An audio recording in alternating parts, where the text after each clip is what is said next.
Good day guys, welcome back to the channel. So to those of you that are yet to subscribe to this channel, be it you are new to this channel and you can subscribe, make sure you do what to click on that subscribe button, like, share your comments, and also follow our Telegram channel so you will not miss out on any updates. You will find a link to the Telegram channel in the comment section. So let's see what we'll be expecting on our EURJPY.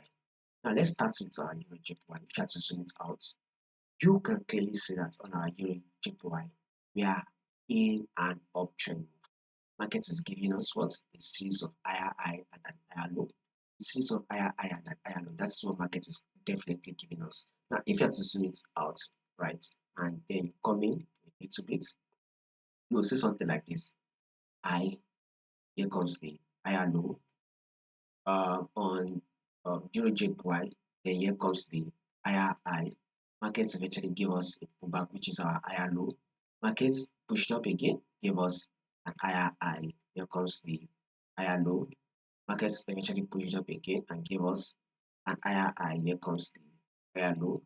Markets has eventually given us a bullish move, thereby forming a new higher high, taking on this previous high. So our next movement, we should be anticipating for an higher low. So anytime you should be anticipating for an higher low. So be very, very careful going in for the buy, as this higher high has been made, thereby taking out this previous high. Now, could markets continue to push up further? Absolutely yes. Market is definitely likely going to continue to push up further. But be very, very careful on the buy, especially if you are a day trader. I mean, take a look at this movement here, right? This place was once a ranging market move, right? Market once ranged within this level, that it even broke out of it.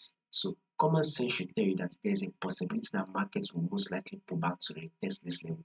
This is one of the reasons why I'm saying be very careful taking your buy, as markets will most likely going to give us that pullback. If in case market gives us that pullback to retest this resistance level, then we can now go ahead and anticipate for a buy, thereby giving us a new higher high. For now, let's be very careful taking a buy, as a pullback is most likely going to play out. So watch out for it. If there's going to be any updates, I'll make sure I let you guys to know about the updates. So you just have to do is click on that subscribe button, like, share, and make your comments.